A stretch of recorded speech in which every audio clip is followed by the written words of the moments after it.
Good morning. Good morning. Wasn't even sure if anybody'd be around. This won't be much of a this won't be much of a stream this morning. All right. But I'm glad you're here. I'm glad you're here. I actually do have my classical radio station playing in the background, even though you may not hear it. All right.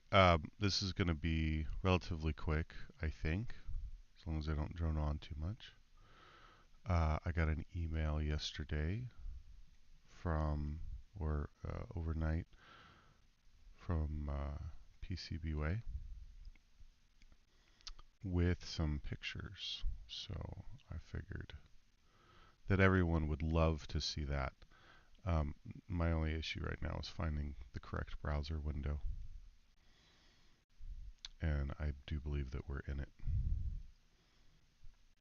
Again, as per the challenge, instead of reading my email in my bed, I am sharing my first cup of coffee with y'all and reading the email because, makes it more interesting. Plus, for whatever reason, in the Gmail or in my email client, I couldn't really read these very well. Or it wouldn't open them up because they're in a zip, I guess. So let's, I'm curious if I do this in, I guess I'm just, here, I want to save it. I'm just doing it all googly, right? Can I open zips in Google? Yep. Sorry, just keeping up on the chat. Alright, so now it's in the Google Drive. If I right click this, I think it'll let me extract it. Oh, you can't, no. Yeah, you can see the contextual menu.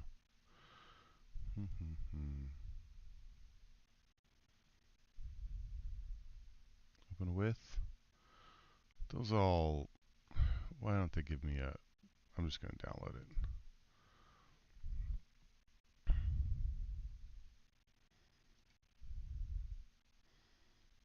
Well, I apologize very much to my Discord friends, including Captain Ron, who's here on the chat with me,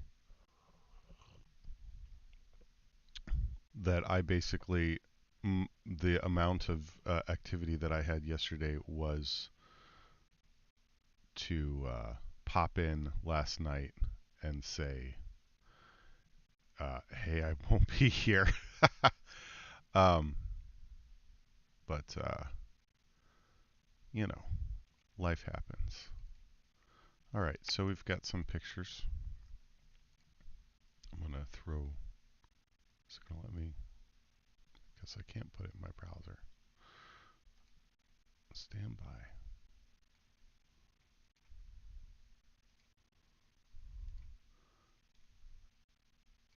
I'm almost there to make OBS as easy or as practical as, really this needs to be as easy as using Zoom, right? Or whatever. Okay, here we go.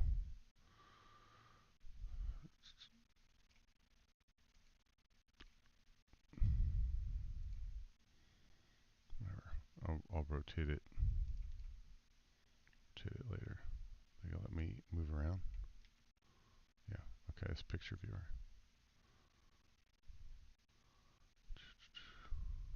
I mean, there's not much on this side, so, but I am noticing they haven't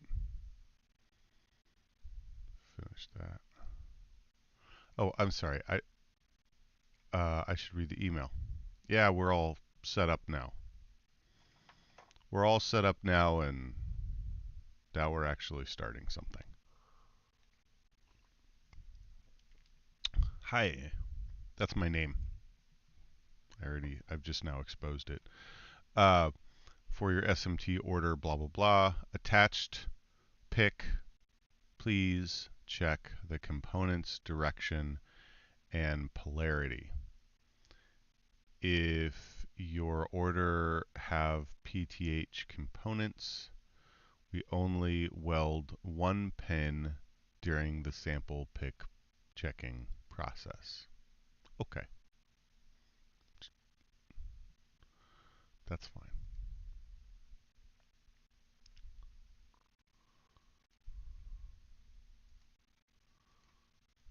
Let's see what the other picture looks like.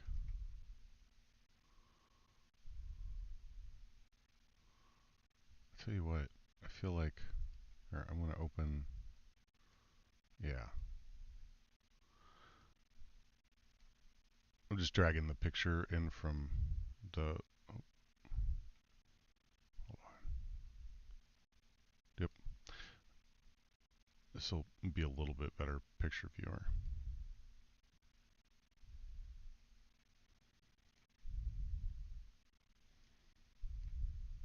And I'm sure we could just, let's just go a little bit bigger here. Sorry, I'm trying to figure out how to navigate the picture viewer. Aha. Arrow keys, folks.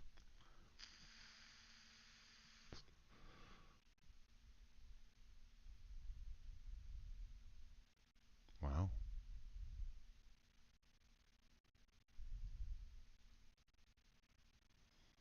Do, do, do.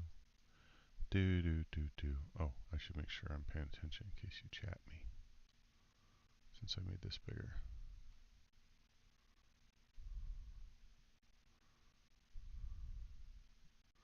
It does look good, Captain.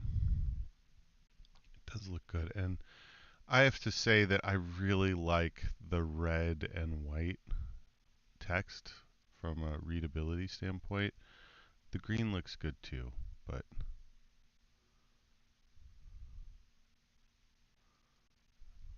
and they did it. It looks like they still tinned the pad. I could that it looks like they still tin the pads. Um,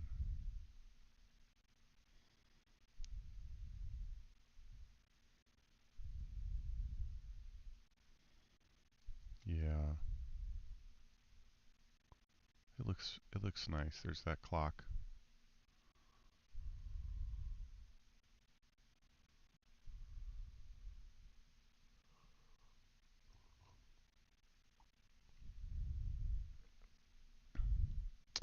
I feel like on colors there was also purple. I don't remember. I think they could do purple.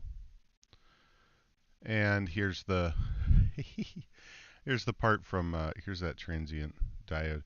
By the way, wow, I am finding that, you know, with the stream and everything, sometimes I'm getting the driver.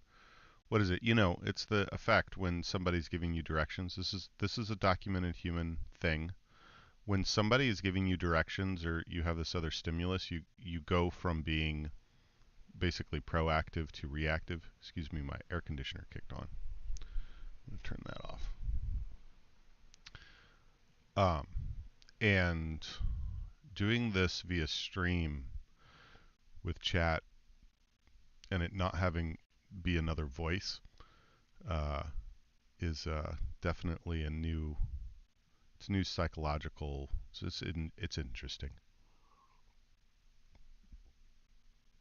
psychological state for me.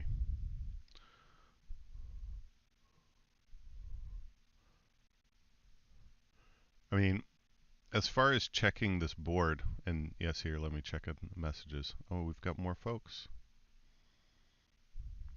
Check on the chat.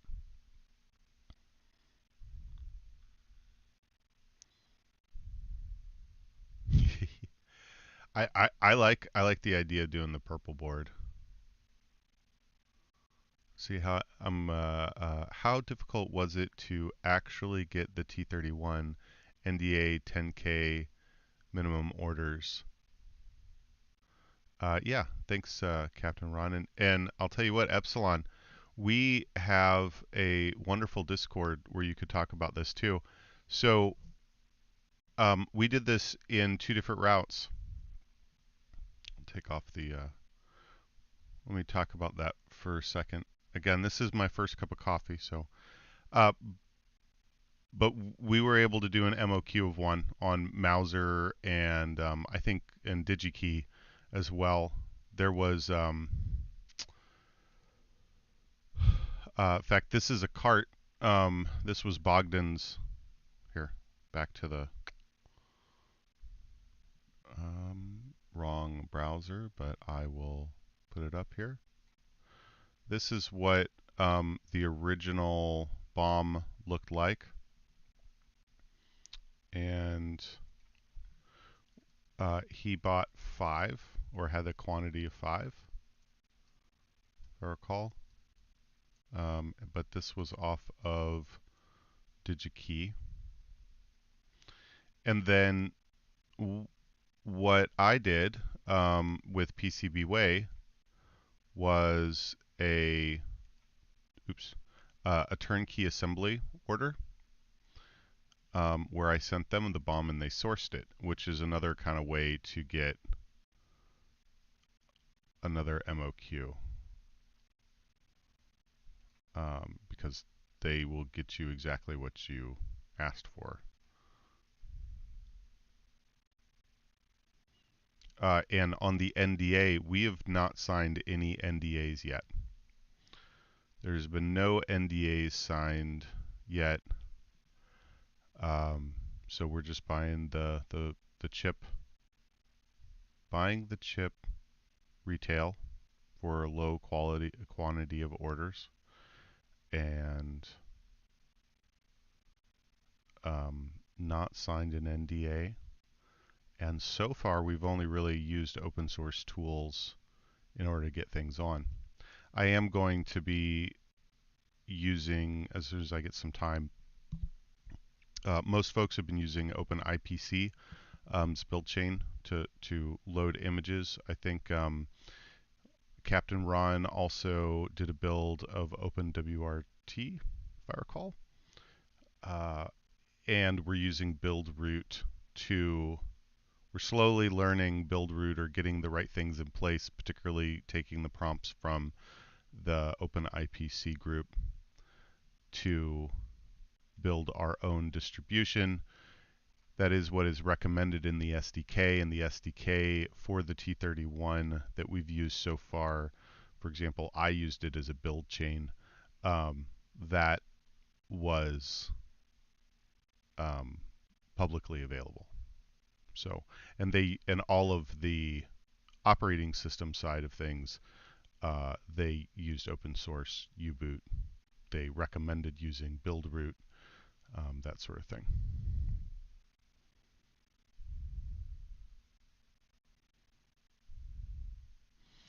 Oh, I wish you guys could see the chat, and I need to figure out how to do that correctly. But yeah, Upsilon said that's a lot less difficult than I would have thought. It's quite promising. It is quite promising, and you know, I haven't done this cradle to grave, if you will. That's the term I was looking for earlier. I haven't done this kind of thing cradle to grave in a community setting without, you know, having already. I've got my company has some NDAs, or I have other engineers that I'm working with, and so I don't know every single little detail of the process. And I feel like this can be daunting, you know, but we're in the age where being able to create a product from scratch rather than having to hack one together, which is fun to reverse engineer and to get that thing to do, you know, basically what you want. But it's kind of like I don't know, you know what they say about like a Swiss Army knife or a Leatherman multi-tool. It's like the tool that'll do, but really one of those final frontiers is to be able to make your own product. And so that was part of what I wanted to be able, that was part of the challenge that I wanted to be able to take on and then be able to share it with everyone, because I'm not an electrical engineer, even though I've got a lot of hardware and electronics background. Um, I just, this has always been part of some other production, um, or somebody else handing it to me, or it's just been hand soldered, etc. But to go through this full assembly process, now that used to be just absolutely cost prohibitive, is pretty exciting. And with 5 boards, that was the minimum order. But at the end of the day, the assembly of the 5 boards was only $88. And I say assembly, but see, they also sourced it, right? They also sourced the parts for me, and you'll notice if if you've been following along, that they figured out that we bodged the pads, right? That we had an error, and so it's just really worth it. It's just a really great um, experience so far, even if it's been a little bit daunting. And then the hope was that with our source files in the repository, I mean, GitHub is so ubiquitous now, and I think that it's really evolving as far as hardware projects. That just like a Thingiverse, that you could take the KiCad, go through a tutorial, modify the board. It's laid out in hopefully a relatively straightforward way, and we think we should do this with all of the boards that we create as a group. That it's easily modifiable, so that then if you wanted to bake in other components, that sort of thing, that you could. Um, so, all right, I'm going to take a break from talking for a second. Have some coffee.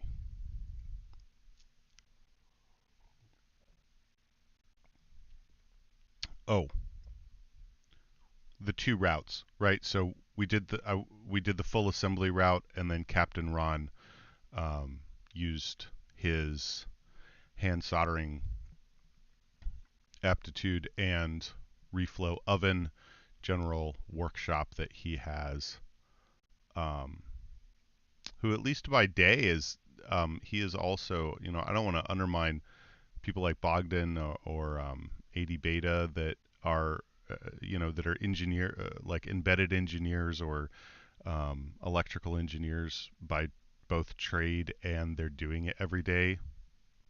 Um, but these things are accessible to those of us who just are not, right, that have maybe not been practicing it day in and day out. And that was part of what I was trying to prove, or not prove, right, but to explore how hard is it really. I haven't done a lot of hardware work. When I did, it was mostly um, uh, in my 20s. And I'm sorry, I'm in my 40s now. And so, like, everything's different. As far as I mean, the electrons still flow the same way, and the components are about the same, right? But the size of that clock is, I've definitely never worked with a clock that size before. Um, you know, I've done reflow before, but I haven't done it myself in, my garage or whatever, and I'd like to be able to do that. You look at this 12 volt barrel jack in comparison to, the SMT components, and I just didn't really work with them that much, especially not without already having a full bench in front of me that someone else helped curate. So, can we do modern electronics, modern product builds on our own in the 21st century? And the answer is yes. However, it definitely does, just like everything else, definitely helps to have a group, have a community, and that's what we're trying to build, um, regardless of what it is that you're trying to accomplish. But the teacup is meant to be that reference. it's meant to be a starting place. And I think that, see, now you've got me monologuing. I think the reason to use the Ngenic processors at the moment, right, is because the balance of power and functionality and cost and all that sort of thing. But also, sure, you can do a lot of stuff on a general computer, but it's like embedded electronics is kind of exciting. I mean, like, we've reached this point. I think there's this power curve, and we've reached this point where I can run embedded Linux that is, an open source toolchain. Obviously, there may be some proprietary aspects of it, but for the most part, I can run Linux, which, more specifically, kind of the POSIX and Unix standards of composability, which is what they're based on, right? Not just programming, but also composability, so that they can, a system can be changed, right? It can be changed at runtime. Doesn't have to be a one-trick pony, if you will, anyway, doesn't have to be a one-trick pony. And so we can run that on a piece of what in like the 80s or 90s would have been designed as a piece of consumer electronics. And so for me personally, I'm looking at this from, that that that bright-eyed teenager when I got into Linux originally, and I mean, embedded Linux was there from the beginning, but it was super clunky. And I'm talking about like 97, 96, 97 is when I started getting involved with Linux, and really started using Unix and in like on a daily basis. Anyway, that dream was there of using it in embedded devices or your PDA. Remember, there was like I ran Linux on my iPac, compact iPac, with a full-size PCMI CA adapter, right? That was a couple years later, right? But anyway, the point being is, I feel like we've reached this point and we're in this age of abundance, and we need to exercise it. And we say this in ham radio, that if you don't, so in ham radio, if you're unfamiliar, at least in the United States and in most places, but in the United States, the federal government, who has the department that regulates, coordinates frequency spectrum usage, instituted the amateur radio operators provisions, set aside bandwidth in the radio spectrum for essentially emergency operations in case of natural disasters and other sort of things. I feel like need to check the cat or the chat. Nope, I think I'm good. Though it is set to live chat. I will finish my thought, I promise. And this has already gone much longer than I expected. Anyway, amateur radio allocated by the FCC, okay, and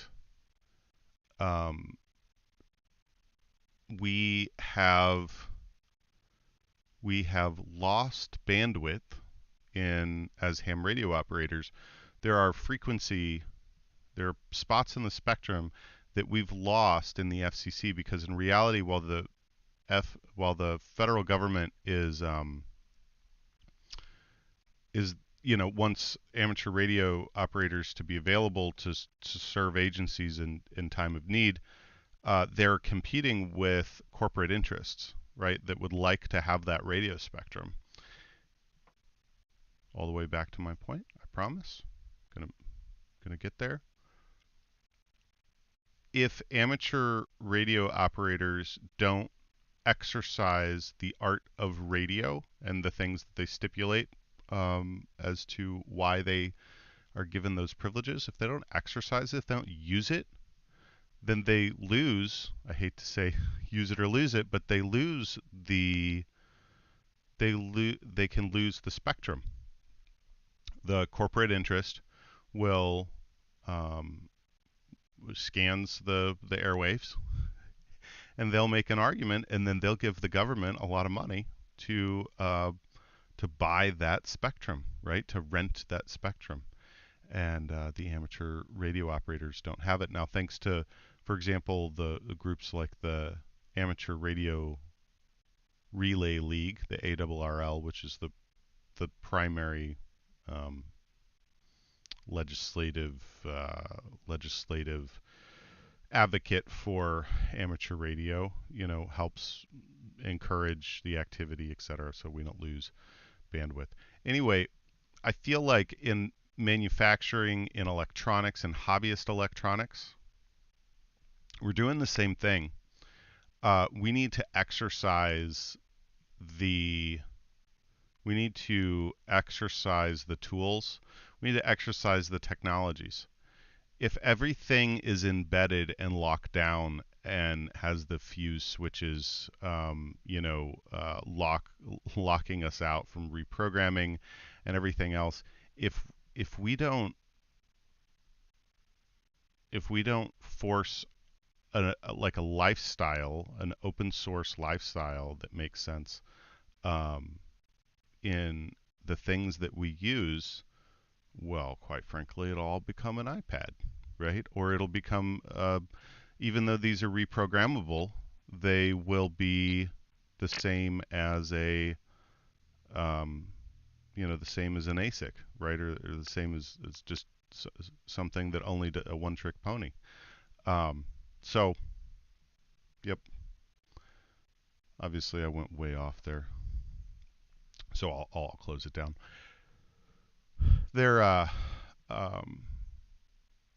Yes, it is a lot easier than expected, but it definitely helps to have a community along the way, and I've been very blessed to have found such folks, and you can too by joining our Discord. Now I'm speaking particularly to the future tens of viewers that will see this video. All right. Well, Captain Ron, I think that everything looks like, yeah, oh yeah, I'll post a link. I got it, the chat here, I don't see in the same, I got to figure out what these, I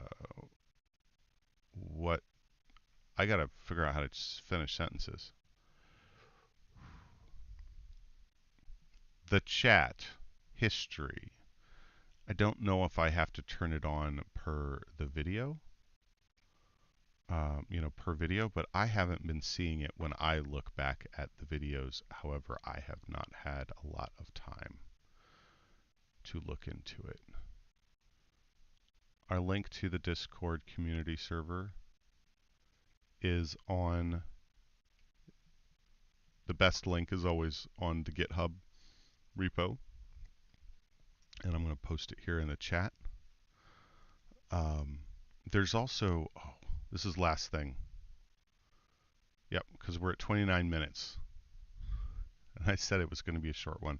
And I do have work that I have to get ready for. Got some early meetings, etc. And I will go back to these videos and make sure the comments have, for example, the links and that sort of thing.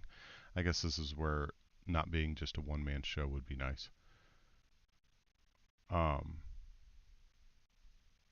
Yeah. Oh, that was there is some folks on there, particularly Broke Down, that I'm thinking of, and he's got another.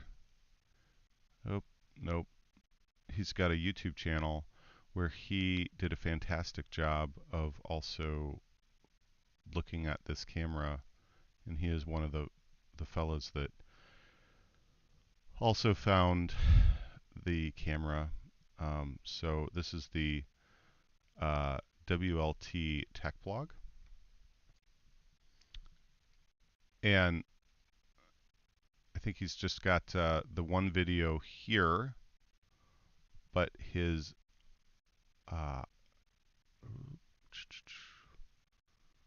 there is he has the other channel. Let me see what the other channel is. Stand by. It's the Wonder Lounge, right? Cap, do you remember? Yeah. That's the Discord. Nope, I'll put it in the notes. Apologize. With that. So if I go like, that's the tech blog. I want to find him. I'm going to go to my Discord. Here's my Discord. I'm going to go to my Discord. We're going to go to YouTube Talk. See, we got all sorts of things going on here. And I'm just going to do...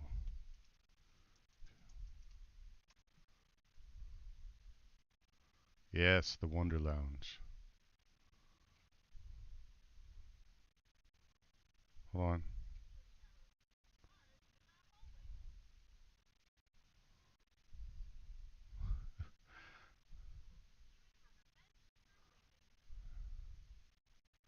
There we go. Hold on. Whoa, that's a short. I don't think the desktop audio came through, but it definitely did for me. We're not going to watch it together.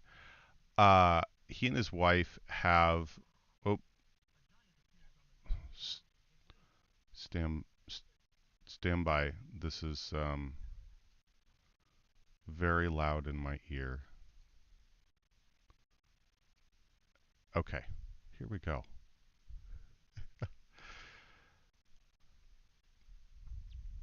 This is the Wonder Lounge. Not everything's about electronics or hacking, right? You know, it's about life. It's about life on the bus, if you will, bus life. Or and I think they call it a couple different things. But this is a fantastic channel. Has plenty of shorts and videos. I happen to know that he's gotten some new things to review that he's very excited about. At least they're being shipped. There's some exciting stuff coming there on the Wander Lounge. So that's a Scooty. Yeah, did you see that? Where? Oh, where did it go? Anyway. Okay, I gotta go. There it is.